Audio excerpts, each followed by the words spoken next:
বিয়ের রমরমা পরিবেশে বরের গালে তার প্রেমিকার থাপ্পড় পড়ায় চারপাশের পরিবেশ স্তম্ভিত হয়ে যায়। কি হচ্ছে সেটা বোঝার জন্য উৎসুক চোখে এগিয়ে আসে সবাই। কিছুক্ষণ আগের ঘটনা, প্রেমিকের বিয়েতে প্রেমিকের বাড়ির বাইরে ছুটোছুটি করে পাগলের মতো কান্নাকাটি করছে সারা। বাসার দারোয়ান কোনো একটা কোড ছাড়া কিছুতেই ভেতরে যাওয়ার অনুমতি দিচ্ছে না। সারা বারবার বিনতি করেও কাজ হয়নি। আবিদও তাকে ফোনে ব্লক করে রেখেছে। সারা কান্না করেই যাচ্ছে, কি করবে বুঝতে পারছে না। আবিদ তাকে এভাবে ঠকাবে এটা সে কখনোই বুঝতে পারেনি। এত এত ভালোবাসা কেন আজ হেরে যাচ্ছে। সারা অতীতের কথা ভাবতে থাকে। একসময় মনে হয় এত ভেঙে পড়া যাবে না। ঠকে যেহেতু গিয়েইছে, যে ধোঁকা দিয়েছে তাকে শাস্তি পেতেই হবে।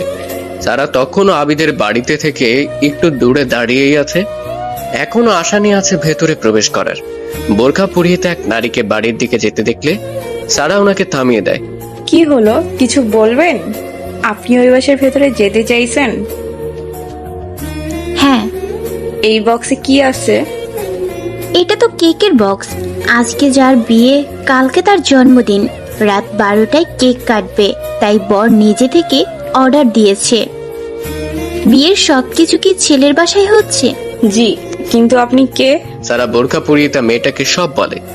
মেয়েটার থেকে বোরখাটার কোড জানতে চাইলে মেয়েটাও হেল্প করে। তারপর তারা দুজনে একসাথে বাসায় প্রবেশ করে যেন মেয়েটার কোনো দোষ না হয়। সারা বাসার মধ্যে প্রবেশ করে সবার সামনেই সোফায় গিয়ে বসে। চারপাশে অনেক মানুষ নানা রকম কাজ, গল্প, খাওয়া দাওয়ায় ব্যস্ত। সারার মুখশ্রী দেখলে কারো বোঝার ক্ষমতা নেই যে এই মেয়েটা ঘন্টাখানেক আগেও পাগলের মতো কান্নাকাটি করছিল। তবে ভেতরে ভেতরে তার কালবৈশাখী ঝড় বয়ে চলেছে, সাথে শিক্ষা দেওয়ার ব্যাকুলতা। সারার আবিদের সম্পর্ক প্রায় 6 মাসের। প্রপোজাল আবিদই সারাকে দিয়েছিল। সারা অনেক সময় নিয়ে তারপর আবিদের সাথে রিলেশনে যায়। ভালোই চলছিল তাদের সময়। আজ দুপুরেও আবিদের সাথে ফোনে কথা হয়েছে তার। দুপুরে কথা বলার সময় বলেছিল তার কাজিনের বিয়ে, তাই সে একটু ব্যস্ত থাকবে। কিন্তু বিয়েটা যে তার নিজের সেটা সে জানতে পেরেছে আবিদের বন্ধুর কাছ থেকে। বিষয়টা জানার পরে কান্না করতে করতে হন্তদন্ত হয়ে আবিদের বাসার সামনে চলে এসেছিল। কোনোভাবে নির্দিষ্ট কোড ছাড়া দারোয়ান ভেতরে ঢুকতে না দেওয়ায় নানা রকম চালাকি করে ভেতরে আসতে পেরেছে সে। প্রায় 10 মিনিট কেটে যায়। সারা সেখানেই বসে আছে, কিন্তু বরবেশে আবিদকে এখনো দেখেনি সে। ডাটা অন করে অনলাইনে গিয়ে গ্রুপের বন্ধুদের সাথে বিষয়টা শেয়ার করে। সবাইকে সেখানে আসতে বলেছে। তার বন্ধুরাও রাজি হয়ে যায়। সবার বাড়ি আশেপাশেই, তাই তাদের আসতে খুব একটা দেরি হবে না। সারা বসে বসে বরের অপেক্ষা করছে।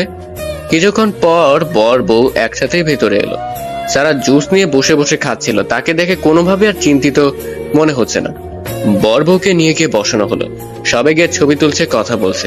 সারাও চোখ থেকে গড়িয়ে পড়া পানি মুছে বর বউয়ের সামনে যায়। আবিদ তখনও সারাকে দেখেছিল না। হঠাৎ সামনে চোখ দিতেই সারাকে দেখে বিস্ময়কর চোখে তাকিয়ে থাকে। সারাকে একদম বউয়ের সামনে দাঁড়ায়।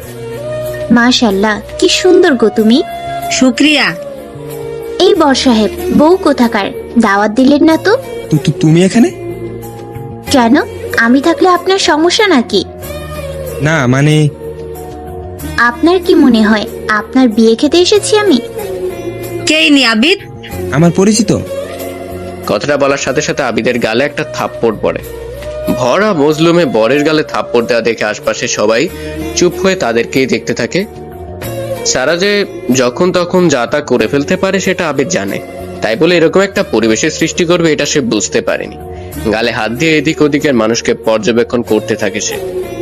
তোর কি মনে হয় তুই আমার সাথে প্রেম করবি আর বিয়ে করবি অন্য একটা মেয়েকে, আর সেটা আমি এত ভালোভাবে হয়ে যেতে দেব? মানে কি বলছেন আপনি? এই যে আপনার হবু বর, ইনি দুপুরেও আমাকে জান, বাবু, সোনা বলে ঘুম পাড়িয়েছে, আর এখন বিয়ে করতে বসেছে। না রেমি, বিশ্বাস করো, এই মেয়ে একদম মিথ্যা কথা বলছি। এই মেয়ে আমার পিছে পিছে ঘুরতো রিলেশনের জন্য। আমি না করে দিয়েছিলাম, তবু আজ এসে গেছে এখানে। আমি ঘুরতাম তাই না?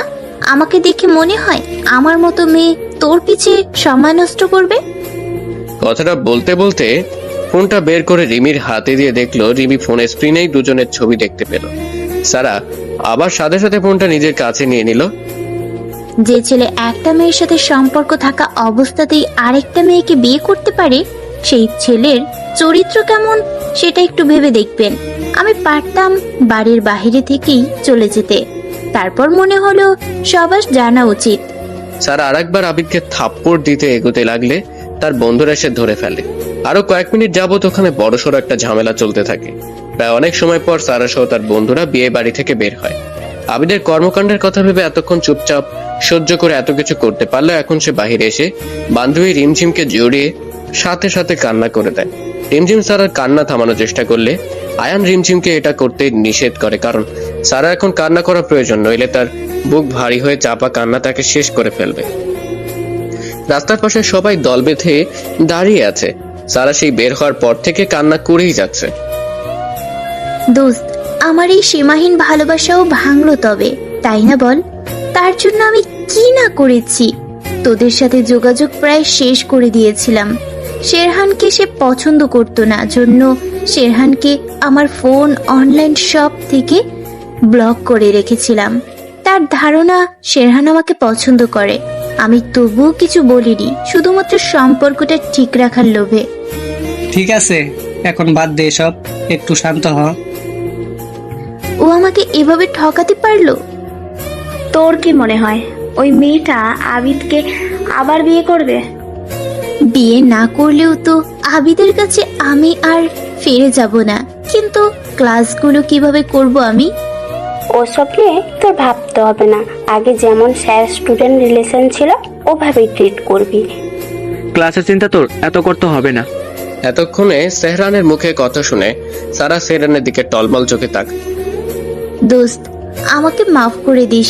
আমি এতদিন তোর সাথে অন্যায় করেছি। আমি শুধু শুধু মরিচিকার পিছে দৌড়িয়েছি। বাদ দে আগের কথা। এই অনেক রাত হয়ে গেছে, সবাই সবার বাসায় চলে যা। তোকে কি এগিয়ে দিয়ে আসতে হবে? না, আমি একাই যেতে পারবো। না, সেওরান তুই ওকে এগিয়ে দিয়া। এই সবাই যার যার বাসায় চলে যা। না, শেরহানের যেতে হবে না, আমি একাই যেতে পারবো। বেশি কথা না, চল। সবাই যার যার বাড়ির দিকে চলে যায়। সেহরান ও সারাকে নিয়ে হাঁটতে থাকে। কারো মুখে কোনো কথা নেই। সারার চোখ দিয়ে তখনও পানি গড়িয়ে পড়ছে। কি হলো? বাসা তো প্রায় পেয়ে গিয়েছি, তুই এখন বাসায় ব্যাক কর। আর একটু তো আছে, এগিয়ে দিয়ে আসি। আর যেতে হবে না, অনেক রাত হয়ে গিয়েছে, বাসায় যা। একদম বাইরে দাঁড়াবি না কিন্তু। কান্নার প্রয়োজন হলে রুমে গিয়ে দরজা বন্ধ করে কান্নাকাটি করবি। তোর তো অভ্যাস আছে রাস্তায় দাঁড়িয়ে কান্নাকাটি করার। না, বাসায় চলে যাব। ঠিক আছে, এই রাস্তাটুকু সাবধানে যাস। হ্যাঁ, তুইও সাবধানে চলে যা। শোন, একদম চিন্তা করিস না, সব ঠিক হয়ে যাবে। জানিস তো, আমি এত সহজে ভেঙে পড়ি না, কষ্ট তো হবে। এটাও সাময়িক, ভাবিস না। যা, তাড়াতাড়ি বাসায় চলে যা। ঠিক আছে। সারা হাঁটা শুরু করলে সেহরান কিছুক্ষণ তাকিয়ে দেখে যতক্ষণ দেখা যায়। তারপর নিজেও নিজের রাস্তায় হাঁটা শুরু করে। সারা আনমনে একা পথে হেঁটে চলেছে। আবিদের কথা মাথা থেকে যাচ্ছেই না। নিজের বাসা পেতে রাস্তা পার হতে হয়। রাস্তার দুপাশে দেখারও মন নেই তার। না দেখে রাস্তা পার হতে যায়। একটু এগিয়ে যেতে জোরালো আলোতে আচোখ বন্ধ হয়ে যায় সারা। পাশে এই রাস্তায় পড়ে যায় সারা। ক্রস করে যায় ট্রাক। আশেপাশে থাকা মানুষ সাথে সাথে জড়ো হয়ে যায়। কয়েক সেকেন্ডের মধ্যে একটা মাইক্রো এসে থেমে যায়। ড্রাইভার দৌড়ে নেমে আসে। এসে সারা শ্বাস প্রশ্বাস চেক করে ফিরে এসে গাড়ির ভিতরে থাকা কাউকে জানায়। সাহেব, মেয়েটা বেঁচে আছে। ভেতর থেকে জবাব আসে, ওনাকে আমাদের হাসপাতালে নিয়ে চলুন, আমিও আসছি। গাড়ির ভেতরে থাকা ব্যক্তি বেরিয়ে অন্যদের সাহায্য নিয়ে সারাকে গাড়িতে তুলে নেয়। মিনিট খানেকের মধ্যে গাড়ি চলতে শুরু করে দ্রুত গতিতে। প্রায় আধ ঘন্টা হয়ে গেছে সারাকে এমার্জেন্সিতে নেওয়া হয়েছে। যদিও বড় কোনো আঘাত লাগেনি, তবুও ধাক্কা লেগে রাস্তায় পড়ে যাওয়ায় জ্ঞান হারিয়ে ফেলেছিল।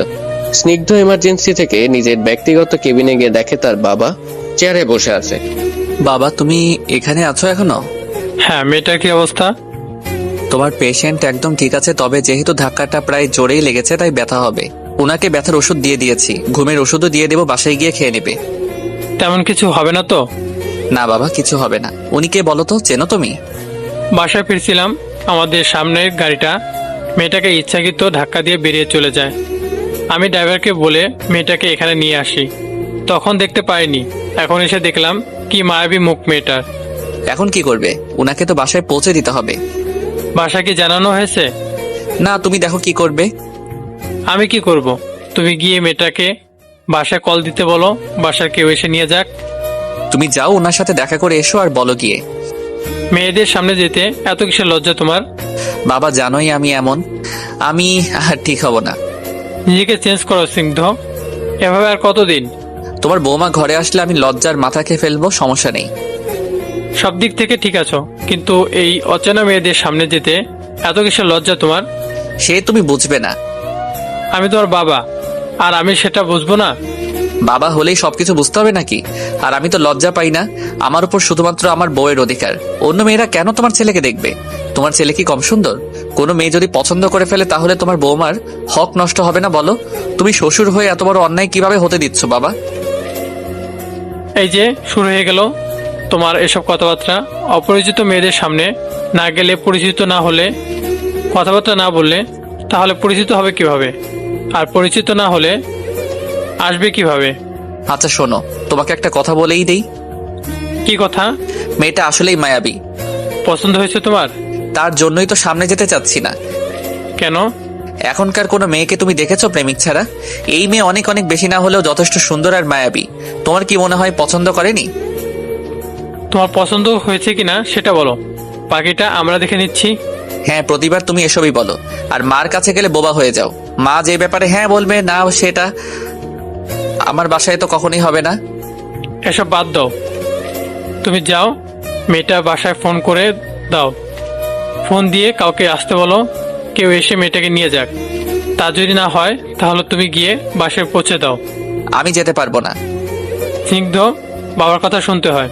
তুমি কেমন বাবা? তুমি শুনলে মেয়েটাকে আমার একটু ভালো লেগে গিয়েছে, আমাকে দূরে দূরে রাখবে তা না করে আমাকেই পাঠিয়ে দিচ্ছ। তোমার মতো বাবা ঘরে ঘরে হোক বাবা। তাহলে আমার কি হবে? এখন ভিলেন হওয়া উচিত? ভিলেন না হয়ে যদি সবসময় সবকিছু মেনে নাও তাহলে তো সবকিছুর মজা চলেই গেল। পরে ভিলেন হব, এখন যাও মেয়েটাকে পৌঁছে দাও। বাবা আমি ডাক্তার, তুমি আমাকে সম্মান দিচ্ছ না? এই ক্লিনিকটা আমার, তুমি আমাকে খুব সম্মান দিচ্ছ তাই না? তোমার সাথে কথা বলাই ভুল, আমার কথার কোনো দাম নেই তোমার কাছে। এত মানুষ তো সম্মান করেই প্রতিদিন, আমার সম্মান করতে হবে না। তুমি অন্যদের কাছে কতটা গম্ভীর খেয়াল করেছো তুমি? একটু মিশুক হওয়ার চেষ্টা করো। তুমি বয়স্ক হয়ে যাওনি যে এখনই গম্ভীর হতে হবে। বাসার মানুষের কাছে তুমি যেমন, তার 10% যদি বাইরের দেখাতে তাহলে এটাই যথেষ্ট হতো। জি, নিজেকে পরিবর্তনের চেষ্টায় আছি। এখন যাও, তোমার মা তোমার জন্য অপেক্ষা করছে, তাড়াতাড়ি ফিরতে হবে। তুমিও আমার সাথে চলো, একসাথে বাসায় ফিরবো। না, তুমি যাও, আমি এখনই বের হচ্ছি। আমাকে এভাবে বিপদে ফেলে চলে যাচ্ছ তাই না? তাড়াতাড়ি বাসায় ফিরে এসো। আল্লাহ হাফেজ। মিস্টার আয়ুব স্নিগ্ধকে আর কিছু বলার সুযোগ না দিয়ে টেবিল থেকে ঘড়িটা নিয়ে বেরিয়ে যায়। কিছু একটা মনে করে বাসায় আগেই না গিয়ে সারার কাছে যান। সারা তখন চোখ বন্ধ করে শুয়ে আছে। কারো উপস্থিতি বুঝতে পেরে চোখ খুলে দেখে মিস্টার আয়ুব চেয়ার টেনে নিয়ে বসলেন। কেমন আছেন মা? জি ভালো। আপনি আমাকে নিয়ে এসেছেন? হ্যাঁ, আমি নিয়ে এসেছি। অনেক ধন্যবাদ স্যার। স্যার না, আঙ্কেল বলো। সুস্থ বোধ করছো এখন? জি আঙ্কেল, আমি বাসায় যেতে পারবো। কত টাকা খরচ হয়েছে এখানে? আপনি প্লিজ আপনার নাম্বারটা দিন, আমি যোগাযোগ করে আগামীকাল দিয়ে দেব। তোমার কোনো খরচ দিতে হবে না। আর হ্যাঁ, তুমি এখনই বাসায় যেতে পারবে। এটা আমাদের ক্লিনিক। আমার ছেলে তোমাকে বাসায় পৌঁছে দেবে। না আঙ্কেল, তার প্রয়োজন হবে না, আমি একা যেতে পারবো। না, কোনো কথা না। তুমি এখানে 2 মিনিট অপেক্ষা করো, আমার ছেলে আসছে। আঙ্কেল, তুমি এখন আমাদের কাছে আমানত। তোমাকে বাসায় পৌঁছে দাও আমার দায়িত্ব। আমারও যেতে হতো, কিন্তু বাসায় তোমার আন্টি আমার জন্য অপেক্ষা করছে। তাড়াতাড়ি যেতে হবে। আমার ছেলে স্নিগ্ধ, সে পেশায় ডাক্তার, তোমার চিকিৎসা সেই করলো। ঠিক আছে আঙ্কেল। তাহলে থাকো, আমি আসছি। আর এইটা আমার কার্ড, সময় করে কল দিও। তোমার নামটা তো জানাই হলো না।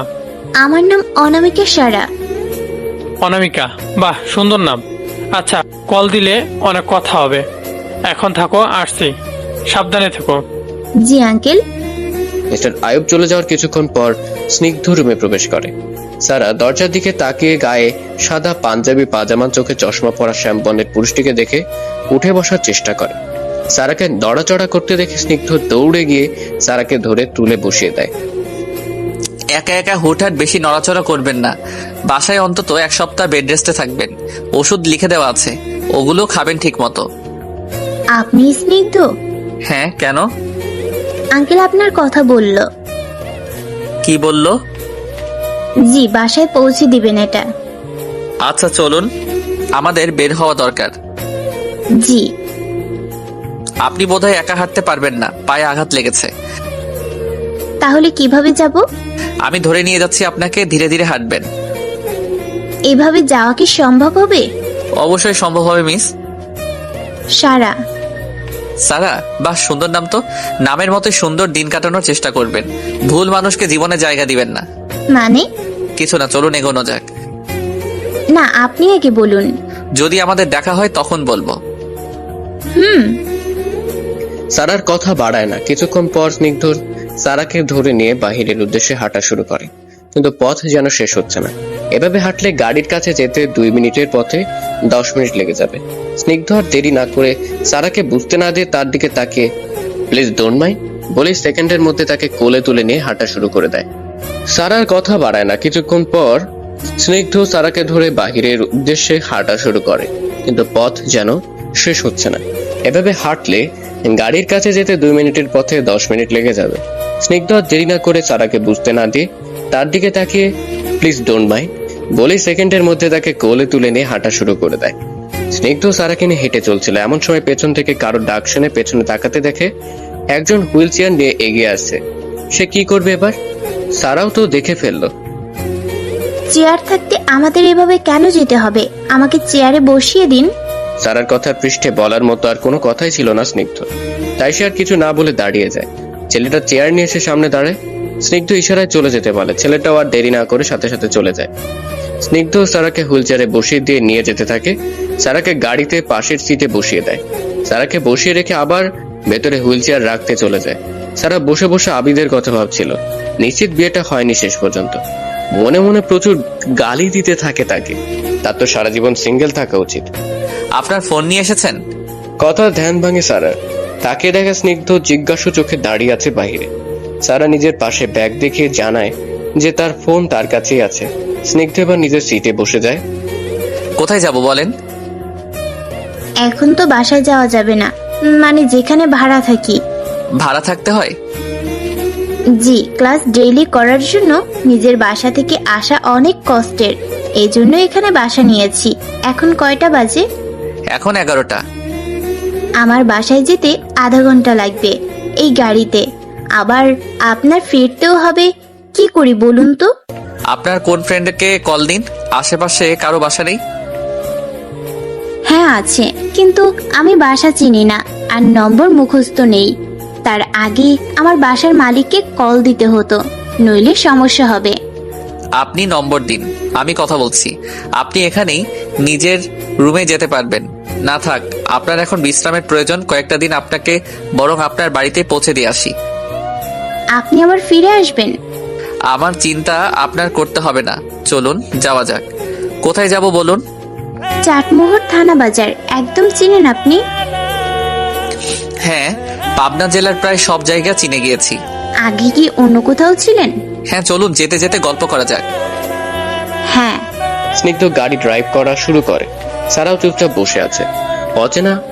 অজানা ছেলের সাথে রাত 11টা একসাথে সময় কাটাতে হবে এটা সে কোনোদিন ভাবেনি।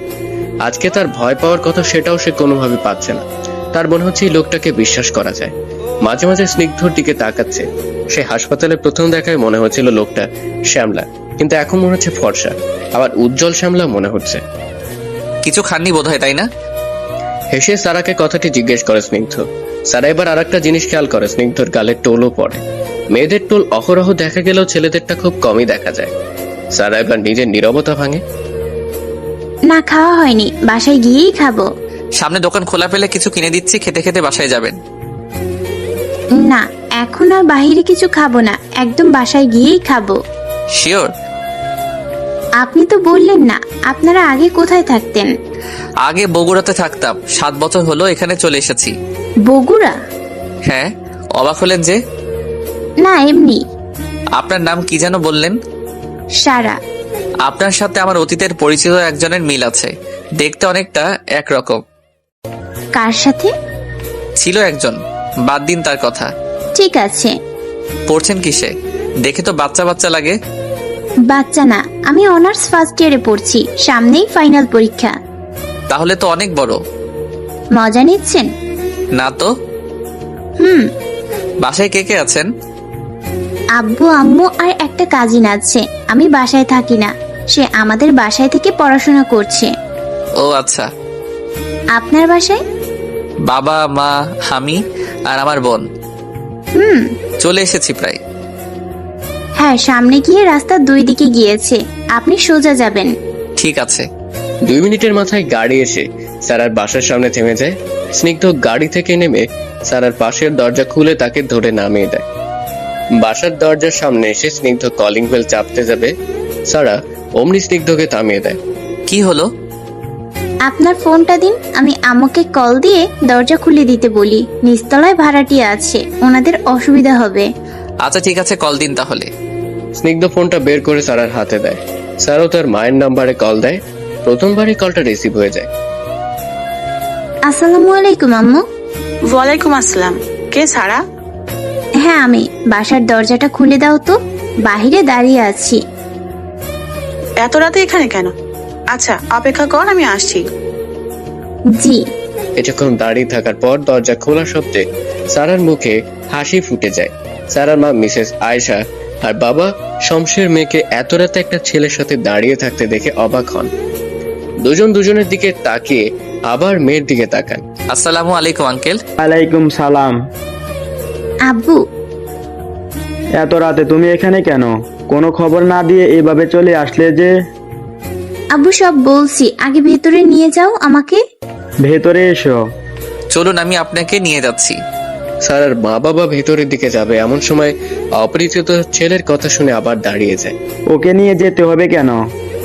আসলে আব্বু, আমার ছোট্ট একটা অ্যাক্সিডেন্ট হয়েছে, পায়ে লেগেছে, তাই হাঁটতে পারছি না। কয়েকটা দিন বেড রেস্টে থাকতে হবে। আর ইনি হচ্ছে ডাক্তার স্নিগ্ধ, উনি আমার চিকিৎসা করেছেন এবং আমাকে বাসায় পৌঁছে দিতে এসেছেন। অ্যাক্সিডেন্ট? এইসব কিভাবে হলো? ভেতরে নিয়ে যাবেন আমায়? সবাইকে চমকে দিয়ে সারার বাবা সারাকে কোলে তুলে নিয়ে সিঁড়ির দিকে রওনা দেয়। সামনের দিকে 2 পা এগিয়ে আবার পেছনের দিকে তাকে স্নিগ্ধকে বলেন, ভেতরে এসে ছেলে, তুমি বাহিরে দাঁড়িয়ে থেকো না। আমার মেয়ের জন্য আমি যথেষ্ট, তুমি ভেতরে এসো। মিসেস আয়েশা স্নিগ্ধকে ভেতরে ডেকে নিয়ে গেট বন্ধ করে দেন। স্নিগ্ধ মিসেস আয়েশার পিছু পিছু দোতলার ফ্ল্যাটে উঠে যায়। স্নিগ্ধ ড্রয়িং রুমে বসে আছে। পাশের সোফাতে সারা আর তার বাবা মা পাশেই দাঁড়িয়ে আছেন। নিস্তব্ধতা ত্যাগ করে মিস্টার শমশের সারার কাছে সবকিছু জানতে চাইলে সারা আবিদের ব্যাপারটা লুকিয়ে অ্যাক্সিডেন্টের ব্যাপারে বলল। স্নিগ্ধর ফোন বেজে যাচ্ছে, কিন্তু এখানে বড়দের সামনে কথা বলা ঠিক দেখায় না। তাই তার মাকে ছোট করে একটা মেসেজ লিখে বলে দেয় 5 মিনিট পর কল দিচ্ছে। কল কেটে ফোন পকেটে রেখে দেয় সে। তোমার নাম যেন কি বললে বাবা? জি, আমার নাম স্নিগ্ধ। তোমার বাবা কি করেন? বাবা আটঘরিয়া থানার ওসি, আর 2 বছর হয়তো আছেন। ও আচ্ছা, তুমি তো ডাক্তার, তাহলে কতদিনের কর্মরত আছো? এই তো 1.5 বছর। আপনি যদি কিছু মনে না করেন তাহলে আপনাকে একটা প্রশ্ন করি। হ্যাঁ। আপনি কি শমশের স্যার? হ্যাঁ, তুমি চিনলে কিভাবে? স্যার সত্যি আপনি শমশের স্যার? আমি বিশ্বাস করতে পারছি না আপনি আমার সামনে বসে। আপনার সাথে আমার দেখা হবে আমি কিছুতেই ভাবতে পারিনি। স্যার আমি স্নিগ্ধ, আজ থেকে 7 বছর আগে আপনার কাছে সেরা ছাত্র ছিলাম আমি। এবার সারা স্নিগ্ধর কথায় অবাক হয়ে যায়। স্নিগ্ধ তাহলে তার বাবার স্টুডেন্ট ছিল, এই জন্য কি কোনোভাবে চেনা চেনা লাগছিল তার। সবাই খাওয়া দাওয়া করে নেয়। মিস্টার শমশের সাহেবের একটাই কথা, এত রাতে প্রিয় ছাত্রকে তিনি ছাড়বেন না। প্রয়োজনে আগামীকাল সকাল সকাল উঠে চলে যাবে। আজকে অনেকক্ষণ তিনি স্নিগ্ধর সাথে কথা বলবেন। মিসেস আয়েশা সারাকে তার রুমে নিয়ে গিয়ে শুইয়ে দেয়। তিনি আর একটা রুম স্নিগ্ধর জন্য ঠিক করে দেন। তারপর নিজের রুমে গিয়ে শুয়ে পড়েন। বসার ঘরে এখন শুধু শমশের সাহেব আর স্নিগ্ধ রয়েছে। স্নিগ্ধ বাসায় না ফেরার কথাটা তার মাকে জানিয়ে দিয়েছে। প্রথম দিকে উনি রাজি হচ্ছিলেন না, তারপর কোনো উপায় না পেয়ে রাজি হয়ে যায়। তা তোমার বাসার সবাই ভালো আছে তো? জি স্যার, সবাই ভালো আছে। আপনি কি এখন শিক্ষকতা পেশায় আছেন? হ্যাঁ, এখানেই একটা কলেজে আছি। ঠিক আছে। তারপর বিয়ে কি করেছো? না স্যার, বিয়ে এখনো করিনি, তবে আপনাকে দেখার পর তো অতীত মাথাচাড়া দিয়ে উঠলো। মনে রেখেছো? তাহলে দেখছি একদম আগের মতোই আছো। স্যারের সাথেও কথা বলতে লজ্জা নেই, একটুকু পরিবর্তন হওনি। অথচ আমার বাবা বলে আমি নাকি লজ্জা পাই। বাবাকে দেখাও হয়তো। স্যার আপনার তুই কথাটা কেমন যেন লাগছে, তুই কথাতেই ফিরে যান। বাজি তো জিততে গেলেন বাবা, আবার ভাগ্যের জোরে দেখা হয়ে গেল। এখন বলেন ছেলে কি পছন্দ হয়েছে? ছেলে তো আমার বরাবরই পছন্দ, এখন শুধু আমার মেয়ের পছন্দ হলেই হয়। আপনি রাজি তার মানে স্যার? এই পাত্র হয়ে নিজের বিয়ের কথা বলছিস, লজ্জা লাগছে না? আপনি আমার কলেজ লাইফের ফার্স্ট ইয়ারের রেজাল্ট খারাপ হওয়ার পর কি বলেছেন খেয়াল করেন, এখন আমার লজ্জা লাগবে কেন? আসলেই তুই বাবা সেই কথা মাথায় রাখবি, এটা আমি জানতাম না। আমার মতো ভালো ছেলে নিজের মেয়ের জন্য আর পাবেন না স্যার। আল্লাহ হয়তো তোমার সাথে আমার মেয়ের সাথে লিখে রেখেছে, নইলে গোটা 7 বছর যার সাথে কোনো যোগাযোগ নেই, সে কিভাবে হঠাৎ সামনে চলে আসবে? স্যার। হ্যাঁ বলো। স্যার সত্যি বলতে আমি আমাদের কলেজে গিয়ে আপনাকে খুঁজতে, তারপর ওখান থেকে জানতে পারি আপনি পাবনা জেলায় আছেন। তবে এটা তো ছোট জায়গা না, আমি আপনাকে গত 2 বছর ধরে খুঁজছি। আমাকে কেন খোঁজ করা হচ্ছিল জানি না, তবে মনে হচ্ছিল আপনাকে আমার এই অবস্থানটা দেখানো উচিত। আপনি তখন একমাত্র আমার মাথায় ভরসার হাত রেখেছিলেন, অথচ আমার মেডিকেলের রেজাল্ট দেওয়ার আগেই আপনি অন্য কোথাও চলে গেলেন। আমিও আর ওখানে থাকিনি গোটা 5 বছর, যুদ্ধ করেছি নিজের পরিচিতি বানাতে, কেউ যেন বলতে না পারে আমি বাবার পরিচয় পরিচিত। আমি এখন একজন সফল ডাক্তার, 6 মাস পর পর ট্রিপে যাই কোনো ছোট অঞ্চলে, সেখানে বিনামূল্যে চিকিৎসা দেই। এই 2 বছরে অনেক ভালোবাসা পেয়েছি আমি। আমার এই অবস্থানে আপনার অবদান অনেক স্যার। দোয়া করি আরো সফল হও, সব ইচ্ছে পূরণ হোক, আরো ভালোবাসা পাও। হ্যাঁ স্যার, দোয়া করবেন। অবশ্যই, তুমি আর ছেলের মতো সবসময় আমার দোয়া তোমার সাথে আছে। স্যার। হ্যাঁ বলো। আপনারা কি সারার বিয়ের ব্যাপারে কিছু ভেবেছেন? থাকো এবার, নিজের বিয়ের বয়স হয়েছে। আর অতীতে যে বলেছিলাম তুমি ডাক্তার হতে পারলে আমার মেয়ের সাথে তোমার বিয়ে দেব, এই কথা বারবার মনে করিয়ে দিতে হবে না। বুঝলেন তাহলে? শমশের সাহেব আর স্নিগ্ধ উচ্চ স্বরে হেসে ওঠে। সারা প্রায় ঘুমিয়ে যাচ্ছিল, এমন সময় হাসির শব্দে চমকে ওঠে। সে নিজে এবার চিৎকার করে তার আব্বুকে ডেকে বলে, আব্বু রাত 1টা বাজতে চললো, প্লিজ এবার ঘুমাও তোমরা। যা বাবা, ঘুমাতে যা, অনেক রাত হয়ে গিয়েছে, আবার কাল তো বাসা যেতে হবে তোর। ঠিক আছে স্যার। হ্যাঁ যাও, গিয়ে ঘুমাও। দুজন দুজনের রুমের দিকে এগোয়। স্নিগ্ধ নতুন কোনো জায়গায় ঘুমিয়ে অভ্যাস নেই, সে বুঝতে পারছে না আজ তার ঘুম আসবে কিনা। সকালে সবার আগে ঘুম ভেঙে যায় সারার, তখনও কেউ জাগেনি। তাই নিজে একা একা বিছানা থেকে ওঠার চেষ্টা করে। গত রাতে শরীরে যতটা ব্যথা ছিল তার একটুও এখন নেই। সারা বিছানা থেকে উঠে ফ্রেশ হয়ে নেয়। রাতে ফোন চার্জে দিয়ে ঘুমিয়ে গিয়েছিল সে। তাড়াতাড়ি ফোন হাতে নিয়ে অন করে সে। দাঁড়িয়ে থাকতে ভালো না লাগে বিছানার একপাশে গিয়ে বসে। ফোন ঘাটাঘাটি করছিল, এমন সময় বুঝতে পারে তার ভীষণ ক্ষুধা পেয়েছে। তাই সে রান্নাঘরে গিয়ে ফ্রিজে কিছু আছে কিনা দেখতে থাকে। তেমন কিছু নেই, যা ফল আছে সেটা হচ্ছে আপেল। আর এই আপেল ছাড়া ভীষণ অপছন্দের ফল। তবে ফ্রিজে মিষ্টিও আছে, কিন্তু সকাল সকাল মিষ্টি খেলে তার নিঃশ্বাসের সমস্যা হতে পারে ভেবে মিষ্টিও নেয় না। বাকি থাকে প্যাকেটে তার বাবার জন্য রাখা কাজু বাদাম আর কিশমিশ। খাবার কিছু না পেয়ে কয়েকটা কাজু বাদাম আর কিশমিশের পুরো প্যাকেট নিয়ে রুমে চলে যায়। ফোন নিয়ে বসে বসে নিউজ ফিড স্ক্রল করতে থাকে। এমন সময় সেরানের কথা মনে পড়ে তার। সোজা গিয়ে আনব্লক করে তার আইডি এবং ফোন থেকেও আনব্লক করে রাখে। আবিদের কথা মনে পড়ছে, কিন্তু অবাক করা বিষয় হচ্ছে একটু কষ্ট লাগছে না তার। সারার যেন মনে হচ্ছে তার সময়গুলো নষ্ট করার জন্য আর বন্ধুদের থেকে আলাদা করার জন্য আর কয়েকটা থাপ্পড় দেওয়া উচিত ছিল। ফোন এবং অনলাইনে সব জায়গা থেকে আবিদকে ব্লক করে। সারা সব পরিবেশে নিজেকে সামলে নিতে জানে। তার বয়সী মেয়েরা যেখানে আবেগ দিয়ে বিচার করে, সেখানে সে বাস্তবতা দিয়ে ভাবে। তার মতে সবসময় মিথ্যে মায়া কাটিয়ে উঠতে পারা উচিত সবার। এভাবে অনেকটা সময় কেটে যায়। সকালে একটু চা হলে ভালো হতো ভেবে রান্নাঘরের দিকে যায় সারা। পাশের রুমে হাঁটাহাঁটির শব্দ শুনে দরজায় নক করে সে। নক করার সাথে সাথে দরজা খুলে দেয় স্নিগ্ধ। কিছু হয়েছে? ঘুম ভেঙে গিয়েছে তাই হাঁটাহাঁটি করছিলাম। আপনার ব্যথা কমে গিয়েছে? হ্যাঁ একদম ব্যথা নেই, চা বানাতে যাচ্ছিলাম। আপনি কি নেবেন? 1 কাপ? আপনি দিলে মন্দ হয় না। চিনি কয় চামচ? 1.5 বা 2 দিলেই হবে। আচ্ছা ঠিক আছে, আপনি 5 মিনিট অপেক্ষা করুন, আমি চা নিয়ে আসছি। আপনি চাইলে আমিও আসতে পারি আপনার সাথে।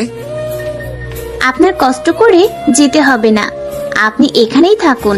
ঠিক আছে। সারা কিছুক্ষণ পরে চা নিয়ে স্নিগ্ধর রুমে আবার নক করে।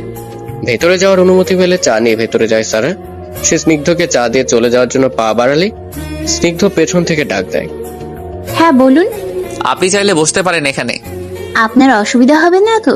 কি বলছেন, অসুবিধা হবে কেন? বসুন না। আমার কি আরো বিশ্রামের প্রয়োজন আছে? হ্যাঁ, অন্তত সপ্তাহখানেক নিজেকে সময় দিন। কোথাও ঘুরতে যান বা পরিবারের সাথে থাকুন, ভালো লাগবে। কোনো না কোনো কাজে নিজেকে ব্যস্ত রাখুন আর অতীতকে ভুলে যান। আপনার বিষয়ে যতটুকু জানি, আপনি গতকাল ঘটে যাওয়া বিষয়ে ভেঙে পড়বেন না। আপনি ভেতর থেকে অনেক স্ট্রং একটা মেয়ে। আপনি এত কিছু কিভাবে জানলেন? বলবো একদিন সবকিছু। এক্ষুনি বলুন। চা খেয়ে রুমে গিয়ে বিশ্রাম নিন, আর এই যে এখানে আমার নম্বর আছে, কোনো প্রয়োজন হলে অবশ্যই কল করবেন। একটা সাহায্য করুন প্লিজ, আপনার বাবা মাকে ডেকে দিন না, আমি এখনই বাসায় ফিরবো, সেটা তাদের জানিয়ে যাই। এখনই বাসায় কেন? বাসায় না গেলে অনেক দেরি হয়ে যাবে। ভোরবেলা মা কল দিয়েছিল। সকালে নাস্তা তো করে যাবেন, তাই না? সেটা অন্য একদিন হবে। আমার ওটা বলে যান। কোনটা? এই যে আমার ব্যাপারে কিভাবে জানলেন? একদিন বসে আপনিও আপনার সব কথা বলবেন আর আমিও বলবো আমি কিভাবে জানতে পেরেছি। এখন গিয়ে স্যারকে আর আন্টিকে একটু ডেকে দিন, আমি রেডি। আব্বু আপনাকে কিছুতেই যেতে দেবে না এভাবে। সেটা আমি দেখে নেব, আপনি ডেকে দিন। ঠিক আছে। সারা স্নিগ্ধর কথা অনুযায়ী বাবাকে ডাকতে চলে যায়। স্নিগ্ধ ততক্ষণে যাওয়ার জন্য বাকিটা তৈরি হয়ে নেয়। যারা পড়বেন তারা প্লিজ লাইকটা দিয়ে রাখবেন, এত কম পাঠক দেখে লেখার মানসিকতা হারিয়ে যায়। সারা আর তার মা আয়েশা রান্নাঘরে ব্যস্ত। অন্যদিকে স্নিগ্ধ আর সারার বাবা বাসার আশপাশে এদিক ওদিক ঘুরে ঘুরে দেখছিল। সারা সকালে তার মা বাবাকে ডেকে দিয়েছিল, কিন্তু শমশের সাহেব কিছুতেই স্নিগ্ধকে ওভাবে যেতে দেননি। সারার বাবার একটাই কথা, এত সকালে যাওয়া যাবে না। শুধু সকালে নাস্তা কেন, দুপুরে খাওয়া দাওয়া না করেও যাওয়া যাবে না। তিনি শুধু এটা বলেই বসে থাকেননি, তিনি স্নিগ্ধর বাবার সাথেও কথা বলেছেন। স্নিগ্ধর বাবার না করতে পারেনি। মিসেস আয়েশার সারা রান্না করছিল, এমন সময় রুমে মিসেস আয়েশার ফোন বেজে ওঠে। মিসেস আয়েশা সারাকে ফোনটা নিয়ে আসতে বলেন। সারা ফোনটা নিয়ে গিয়ে তার মায়ের হাতে ধরিয়ে দেয়। কে ফোন দিয়েছে? তোমার বোনের আদরের ছেলে অয়ন। ভালো করে বলা যায় না? আমি ভালো করে বলতে পারি না, তুমি তোমার বোনের ছেলেকে বলে দিও যখন তখন যেন আমাকে কল না দেয়। এই কল দিবে না মানে? সারার কিছু না বলে দিকে চলে যায়। মিসেস আয়েশা ফোনটা রিসিভ করে। হ্যাঁ অয়ন, কেমন আছিস বাবা? এই তো খালামণি, ভালো আছি। তুমি কেমন আছো? আমিও আলহামদুলিল্লাহ ভালো। কি করছো? এই তো রান্না করছি। খালামণি, সারাকে কল দিয়েছিলাম, রাতে ফোন বন্ধ বললো। হয়তো বন্ধ ছিল, ওর কালকে ছোট একটা অ্যাক্সিডেন্ট হয়েছে, ও একটু অসুস্থ। কি বলো, বেশি কিছু হয়নি তোর? না না, বেশি কিছু হয়নি, ডাক্তার বলল, তবে কিছুদিন বিশ্রাম নিতে হবে। কাল রাতেই বাসায় এসেছে, এখানেই থাকবে কিছুদিন। কতদিন থাকবে এখানে? 2 সপ্তাহের মতো। তোমাকে একটা খবর দেওয়ার আছে। হ্যাঁ বল। আমি এই সপ্তাহে বাসায় ফিরছি। তাই নাকি? কই তোর মা বলেনি তো? মাকে রাতে জানিয়েছি, আর তোমাকে এখন জানাচ্ছি। তোমার কি লাগবে বলো, আমি শপিং করা শুরু করেছি সবার জন্য। আমার জন্য কিচ্ছু নিয়ে আসতে হবে না বাবা, তুই ভালোভাবে দেশে ফিরে আয়, তাতেই হবে। সে তো আসবো ইনশাল্লাহ, কিন্তু তোমাদের জন্য কিছু না নিয়ে গেলে কেমন দেখায় বলো? আমি বাবা এখন বলতে পারছি না, তুই তোর ইচ্ছে মতো কিছু নিয়ে আয়। আচ্ছা ঠিক আছে। সারা কোথায়? ওকে একটু কলটা ধরিয়ে দাও, ওর সাথে কথা হয় না অনেকদিন। আচ্ছা তুই হোল্ড কর, আমি ফোন নিয়ে যাচ্ছি ওর কাছে। ঠিক আছে। মিসেস আয়েশার রান্নাও প্রায় শেষ, তাই চুলা আস্তে করে দিয়ে সারাকে ডাকতে ডাকতে সারা রুমের দিকে যেতে থাকে। মা ফোন নিয়ে আসছে মানে কথা বলতেই হবে অয়ন ভাইয়ের সাথে, কিন্তু সে তো কথা বলবে না। সারা কি করবে ভেবে না পেয়ে ওয়াশরুমে গিয়ে দরজা আটকে দেয়। মিসেস আয়েশা রুমে এসে সারাকে ডাকতে থাকলে সারা ভেতর থেকে সাড়া দেয়। কি হয়েছে, ডাকছো কেন? বের হ, অয়ন তোর সাথে কথা বলবে। আমি মাত্র ওয়াশরুমে এসেছি, বলো, আমি পরে কথা বলে নিব। তুই বের হবি কিনা? আরে বাবা, তোমাকে আমি বললাম না যে আমি ওয়াশরুমে এসেছি মাত্র, কাজ শেষ না হলে বের হব কিভাবে? এমন নাটক করতে যাস কেন যেটা আমি ধরে ফেলি? 5 সেকেন্ড আছে, তার মধ্যে বের হবি, নইলে খারাপ হবে কিন্তু। উফ মা। সারা বুঝতে পারে এবার বের না হলে তার মা খুব ক্ষেপে যাবে, তাই বাধ্য হয়ে বের হতে হয় তাকে। শান্তিতে ওয়াশরুমেও থাকতে দেবে না, তাই না? কি হয়েছে বলো? অয়নের সাথে কথা বল, আমি রান্নাঘরে আছি। এই নে ফোন নে। ফোনটা সারার হাতে ধরিয়ে দিয়ে সারার মা রান্নাঘরের দিকে চলে যায়। সারা ফোন নিয়ে ঠোঁট উল্টে কান্নার মতো করে আবার কানে নেয়। হ্যাঁ অয়ন ভাইয়া বলেন। কেমন আছিস? এই তো আলহামদুলিল্লাহ ভালো, আপনি কেমন আছেন? আমিও আলহামদুলিল্লাহ। তোর নাকি অ্যাক্সিডেন্ট হয়েছে? হ্যাঁ গত রাতে। কল দিয়েছিলাম, ফোন বন্ধ করলো। হ্যাঁ চার্জ ছিল না তাই। আমি সামনের সপ্তাহে দেশে আসছি। ও আচ্ছা ভালো তো, আসুন তাহলে। তুই কি আমার ব্যাপারে কিছু ভেবেছিস? আপনার ব্যাপারে কি ভাববো? এই যে তোর মা আর আমার মা যে আমাদের বিয়ে ঠিক করে রেখেছে। শুনুন অয়ন ভাইয়া, আমি আপনাকে কখনো ওরকম নজরে দেখিনি আর কখনো দেখতে পারবো না। প্লিজ আপনি বাসায় নিষেধ করে দিন, আমি বললে কিছুতেই মানবে না। একটা বার ভেবে দেখা যায় না? কি ভাববো বলেন? আমার কোনো ভাই নেই, আমি ছোটবেলা থেকে আপনাকে ভাই হিসেবে দেখেছি, আর এখন এসে এসব শুনতে হচ্ছে। আচ্ছা ঠিক আছে, আমি কথা বলে দেখবো। এখন বল তোর কি লাগবে? আমার কিছু লাগবে না ভাইয়া। কিছু লাগবে না বললে তো হবে না। আমি তোর জন্য কি নিয়ে আসবো বল। আপনার যা ইচ্ছে নিয়ে আসবেন। বললে ভালো হতো, বল না। না ভাইয়া তেমন কিছু লাগবে না, আপনার যা ইচ্ছে নিয়ে আসবেন। ঠিক আছে, সাবধানে থাকিস তাহলে। ফোন রাখছি আমি। জি। 10টার দিকে খাওয়া দাওয়া শেষ করে নেয় সবাই। স্নিগ্ধ দুপুর পর্যন্ত না থেকে সকালের খাবার খেয়ে বেরিয়ে যায়। সারা বসে বসে বই পড়ছিল, এমন সময় সেরানের টেক্সট আসে। আনব্লক করলে তাহলে? হ্যাঁ অসুবিধা হলে বল, আমি আবার ব্লক করছি, তবু খোঁচাতে আসবি না একদম। আচ্ছা, আমি তো তোমার সিনিয়র না? আপনি করে না বললেও তুমি করে তো বলতে পারো, তাই না? একদম ন্যাকামি করতে আসবি না, আমি তুই ছাড়া অন্য কিছু বলতে পারবো না। আর তুইও তুই করে বলবি। বন্ধু বন্ধু বলে চিল্লাতে ভুলে গেছিস? আচ্ছা বাবা, সরি। কেমন আছিস বল? রাতে তো প্রায় মারাই যাচ্ছিলাম। মানে কেন? তুই এগিয়ে দিয়ে চলে যাওয়ার পর রাস্তা পার হওয়ার সময় একটা গাড়ি এসে ধাক্কা দিয়ে যায়। বলিস কি? তারপর একটা আঙ্কেল আমাকে হাসপাতালে নিয়ে যায়, ওনার ছেলে ডাক্তার। তারপর তিনি চিকিৎসা করেন আমার। অনেক রাত হওয়ায় পারিনি, কল দিয়ে বলে দিয়েছি আমি কিছুদিন পর যাব। ডাক্তারের নাম স্নিগ্ধ, সেই আমাকে বাসায় পৌঁছে দিতে এসেছিল। বাসায় এসে আব্বুর সাথে পরিচয় হলো, জানতে পারি উনি আব্বুর ছাত্র ছিলেন। রাত অনেক হয়ে যাওয়ায় একা যেতে দেয়নি, সকালে নাস্তা করে তারপর গিয়েছে। এত কাহিনী ঘটে গেছে এক রাতে? তুই ঠিক আছিস সারা? বেশি আঘাত লাগেনি তো? না রে, একদম ঠিক আছি। এখানে আসছিস কবে? যাব 2 সপ্তাহ পর। শারীরিক বিশ্রামের চেয়ে মানসিক বিশ্রামের বেশি প্রয়োজন আমার। ও, তোদের আদিব স্যারের বিয়ে তো হয়নি? ওর কথা আমার আর বলিস না তো। যে যেমন, আমিও তার সাথে ঠিক তেমন। যাকে ভালোবেসে চেয়েছিলাম সে আমাকে চায়নি। আমার যা করার প্রয়োজন ছিল করে এসেছি কালকে। এখন ও মরে গেলেও আমি তাকিয়ে দেখব না। আই জাস্ট হেট হিম। কালকে তুই এত বড় ধাক্কা খেলি, আবার অ্যাক্সিডেন্টও, তবুও এতটা স্ট্রং কিভাবে থাকতে পারিস বলতো? এটা দুনিয়া, বুঝেছিস? আমার কল্পনা না।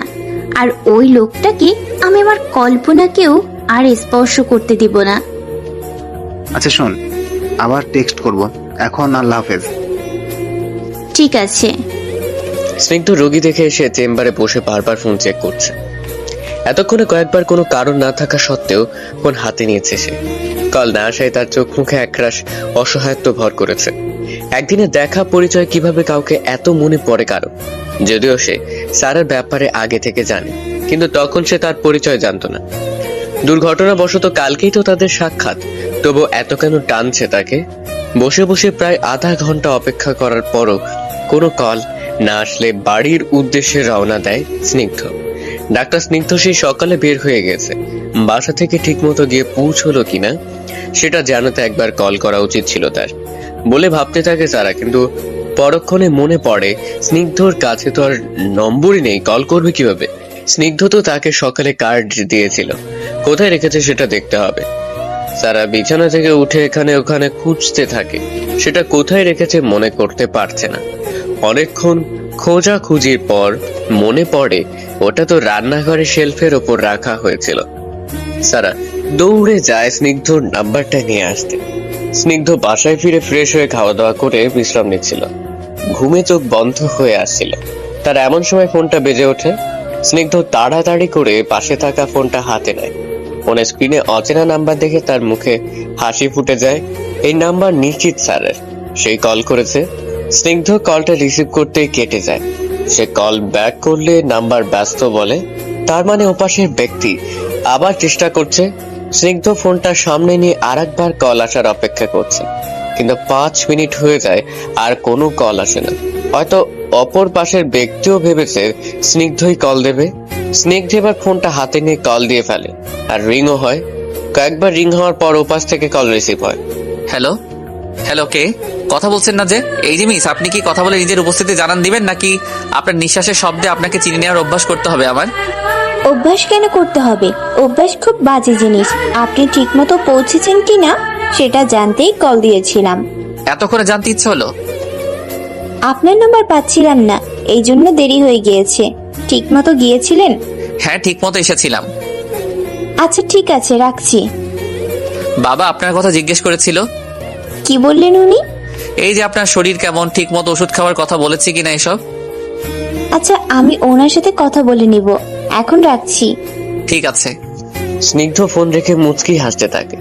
ফোনের স্ক্রিনে নাম্বারটা বারবার দেখতে থাকে, যেন অনেক বড় কিছু পেয়ে গিয়েছে। পরদিন সকালে সারা ছাদে বসে চা খাচ্ছিল। এমন সময় সেখানে কারো আসার শব্দ শুনতে পায় সে। কিছুক্ষণ পরে সারা ডাক্তার শুনে পেছনে তাকিয়ে দেখে ইরা এসেছে, সারার কাজিন, যে তাদের বাসায় থেকে পড়াশোনা করে। কি রে তুই? তুমি এসেছো আর আমাকে একটাবার জানাওনি কেন? আম্মু বলল ফুপি খুবই অসুস্থ, তাই আর আসার জন্য বলিনি তোকে। আমি আছি তো এখানে কিছুদিন। মা আমাকে মিথ্যে বলে ওখানে নিয়ে গিয়েছে। কি মিথ্যে বলে নিয়ে গেছে ওখানে? পাত্রপক্ষ এসেছিল আমাকে দেখতে। তারপর? তারপর আর কি, বাবা আমার পক্ষ নিয়ে নিষেধ করে দিয়েছে। রাজি হতে পারতে, অনেকদিন কারো বিয়ে খেতে পারছি না। হ্যাঁ, তোমার কথা শুনে আমি এখন বিয়ে করি, তাই না? তুমি আমার সিনিয়র, তুমি আগে বিয়ে করে নাও। আবিদ ভাইয়ার তো বিয়ের বয়স হয়ে গিয়েছে। তার জন্যই তো বিয়ে করে নিচ্ছিল। কি, তোমরা বিয়ে করে নিতে চাচ্ছিলে? না। তাহলে? সারা আগাগোড়া সব ঘটনা ইরাকে খুলে বলে। ইরা সবকিছু শুনে থ মেরে দাঁড়িয়ে থাকে।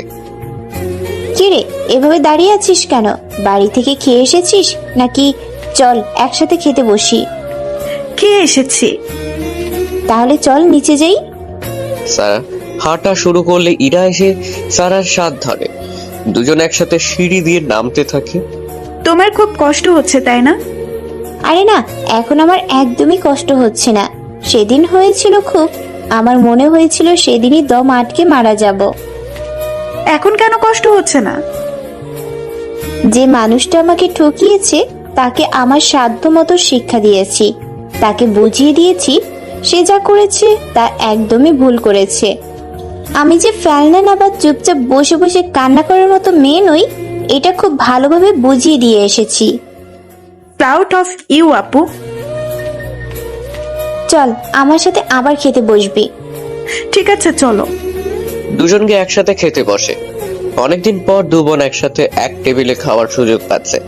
কয়েকটা দিন একসাথে কাটাতে পারবে, অন্য সময় হলে তো সারা বাসায় এভাবে থাকার সুযোগই তেমন পায় না। দুপুরে খাওয়া দাওয়া করে সারা তার মা আর ইরা শুয়ে শুয়ে গল্প করছিল। ফোন বেজে ওঠায় সারা উঠে ফোনটা হাতে নিয়ে দেখে রিমঝিম কল দিয়েছে। সারার সাথে সবার রাতে কথা হয়েছিল, সবাই সারার অবস্থার কথা জানে। এখন হয়তো রিমঝিম আবার খবর নিতে কল দিয়েছে। সারা কলটা রিসিভ করে। হ্যালো সারা। হ্যাঁ বল। কি করছিস? শুয়েছিলাম, কিছু করছি না। তুই কি করছিস? আজ ক্লাস হয়েছে? শোন না, আমরা প্রায় তোর বাড়ির কাছাকাছি চলে এসেছি। রেডি হয়ে নে, আমরা সবাই মিলে বিকালে তোদের ওখানে আশেপাশে ঘুরবো, খাবো, অনেক মজা করব। তুই ছাড়া কলেজ ক্যাম্পাসে ভালো লাগছে না রে। তাই সবাই মিলে চলে এসেছি তোদের এখানে। হঠাৎ এত কিছু কেন করতে হবে?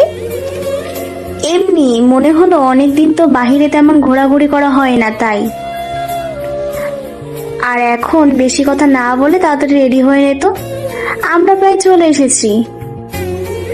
রেডি হয়ে সামনের দিকে চলে আয়। কথাগুলো বলেই রিমঝিম ওপাশ থেকে কল কেটে দেয়। সারা ফোন রেখে উঠে বসে।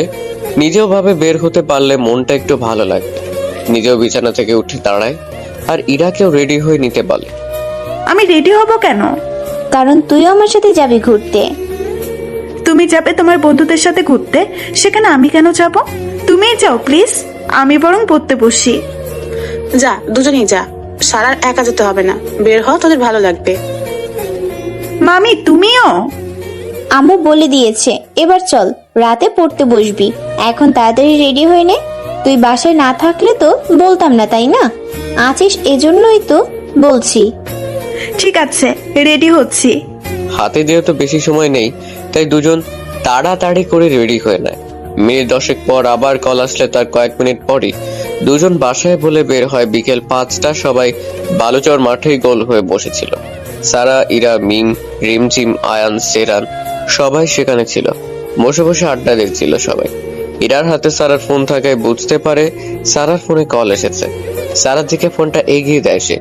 সারা ফোনটা হাতে নিয়ে দেখে অচেনা নাম্বার। কোনো কিছু না ভেবে রিসিভ করে নেয়। হ্যালো সারা। চির পরিচিত গলা শুনে কেঁপে ওঠে সারা। আবিদের গলা তো এটা, কিন্তু নাম্বার তো অচেনা। সবকিছু খুব বাজে ভাবে শেষ করে এখন আবার কল কেন দিয়েছে সে? সারা সাথে সাথে কলটা কেটে দেয়। কে কল দিয়েছিলে? মুখটা এমন হয়ে গেছে কেন তোর? আবিদ স্যার, অচেনা নাম্বার এটা। আমি তো ওনার নাম্বার ব্লক করে রেখেছি। নিজের ওই নাম্বার দিয়ে হয়তো তোকে পায়নি, তাই নতুন নাম্বার দিয়ে কল দিয়েছে। তুই কিন্তু কোনোভাবে সারে কোনো রকম ফাঁদে পা দিবি না, ঠিক আছে সারা? আমাকে তোর গাদি মনে হয় শেহান? অত কিছু ঘটে যাওয়ার পরে সে আমাকে ভালোভাবে মেনে নেবে কোনোদিন? তার মান সম্মান বাকি রেখেছি আমি। দেখ আবার কল দিচ্ছে। রিসিভ কর, দেখ কি বলে। পরে না হয় সিমি বদলে নিবি, তাহলে আর সমস্যা হবে না। হ্যাঁ, কল রিসিভ করে দেখ তো। হ্যাঁ আপু, রিসিভ করো তুমি। রিসিভ করব? সবাই যেহেতু বলছে, আর আমারও মনে হয় কথা বলে দেখা দরকার। তবে প্লিজ, সে যদি ফিরে যাওয়ার কথা বলে তাহলে প্লিজ গলে যাস না।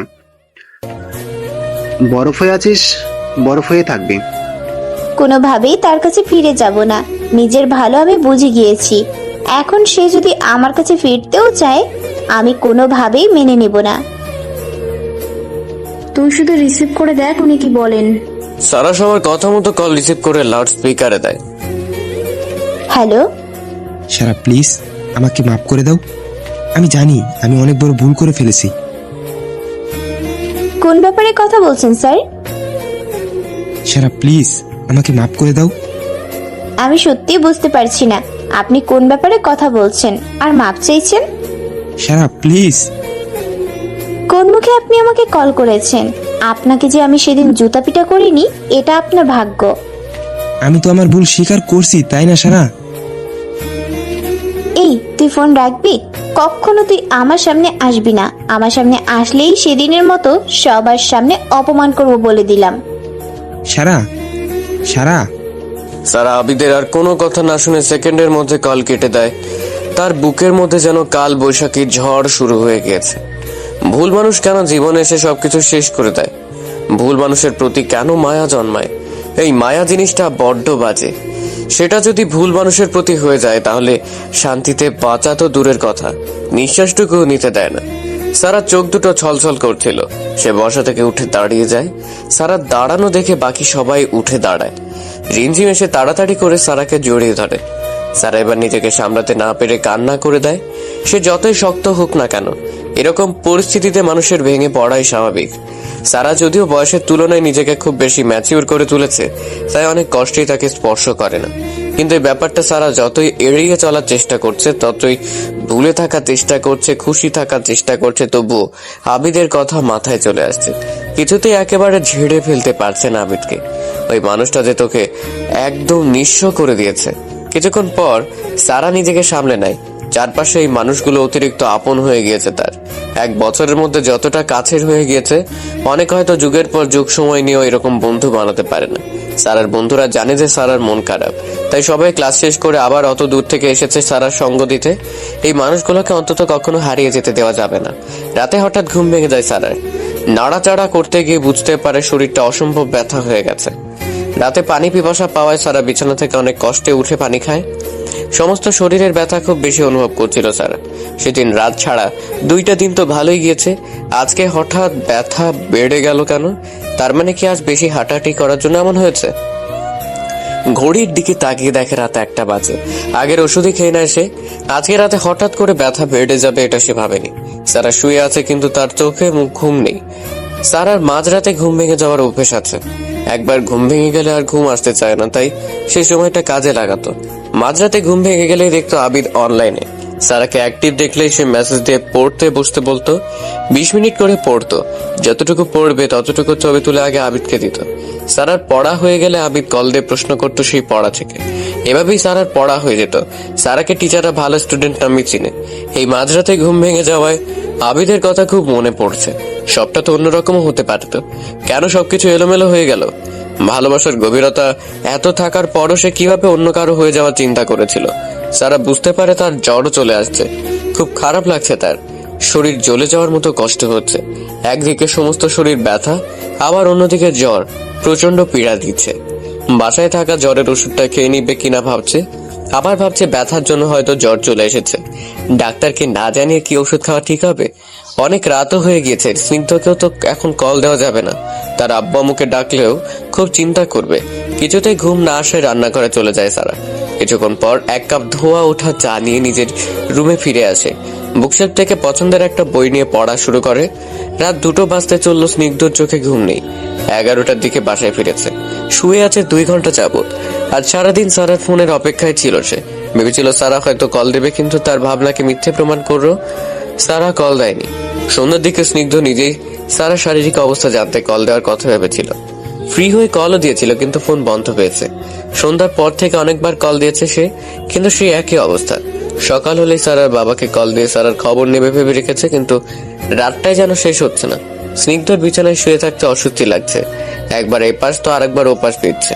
আর শুয়ে থাকতে না পেরে উঠে বসে। ফোনটা হাতে নিয়ে কথাকে কল দেয়। কয়েকবার রিং হতেই কথা কল রিসিভ করে। হ্যাঁ ভাইয়া বলো, এত রাতে কল দিলি যে, কিছু হয়েছে? সারার ফোন বন্ধ। কি হয়েছে বলতো?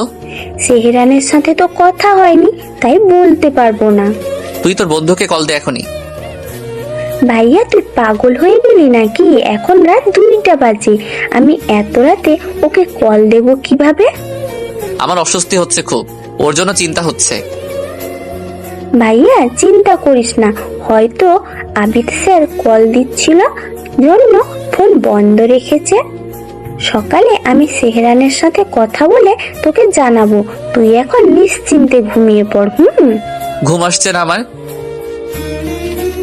ও বিকেলে ওরা সবাই সারার সাথে দেখা করতে গিয়েছিল, ছবিও দিয়েছে, ভালো মজাও করেছে দেখলাম।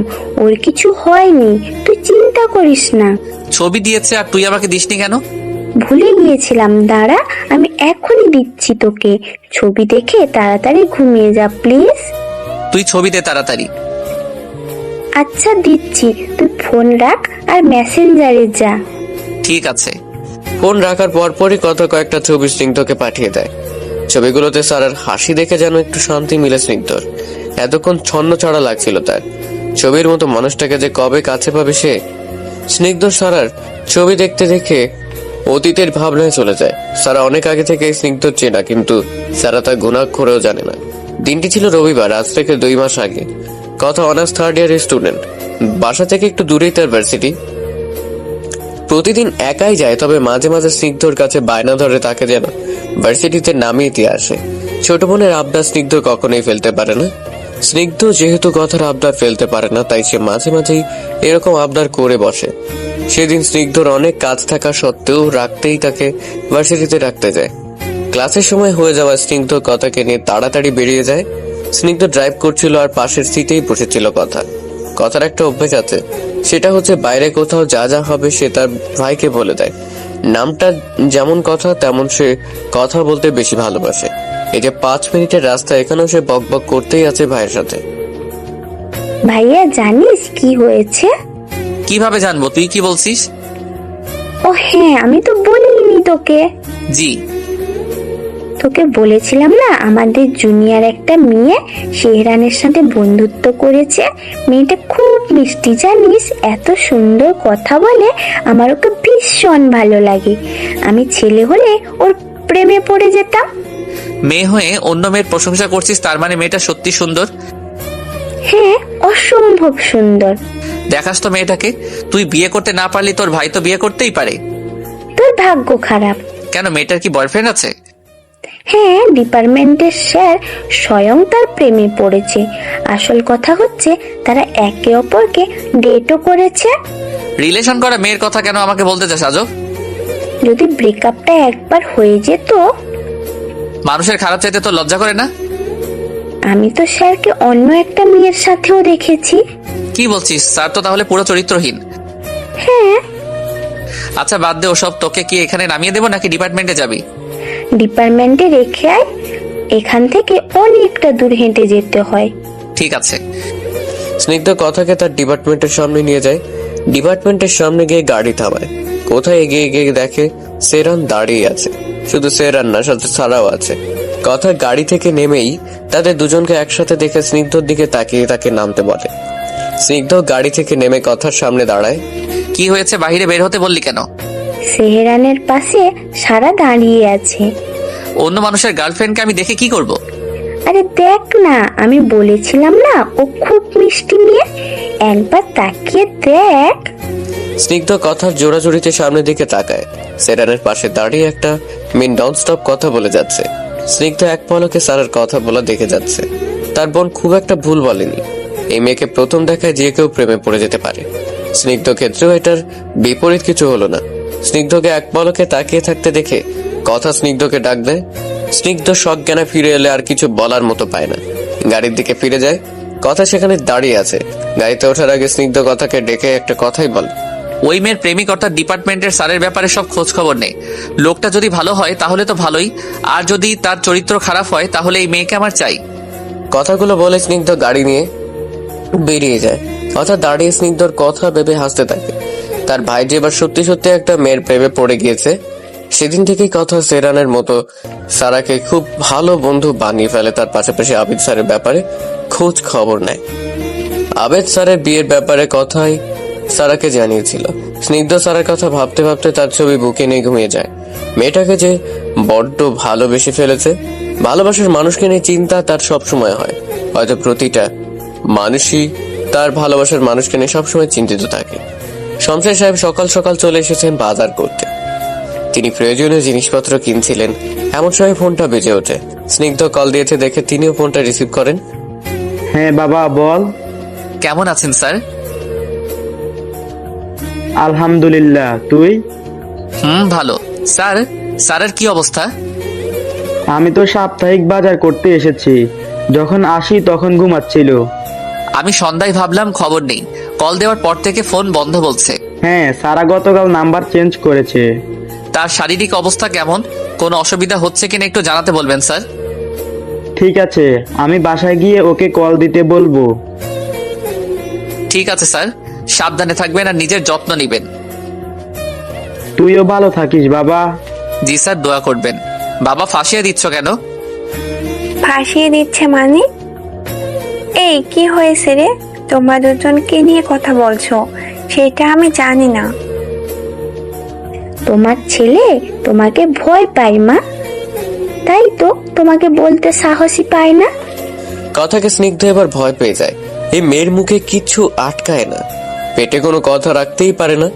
এবার যদি তার মায়ের সামনে সবকিছু বলে দেয় আর মা যদি রাজি না হয় এখন, তাহলে সবকিছু ভেস্তে যাবে। স্নিগ্ধ দৌড়ে গিয়ে কথার মুখ চেপে ধরে, তাকে আর কিছু বলতে দেয় না। কথা কিছু বলতে না পেরে আ আ করতে থাকে। স্নিগ্ধর মাও এবার তাদের দুই ভাই বোনের দিকে এগিয়ে যায়। এই এই তুই কথার মুখ চেপে ধরলি কেন?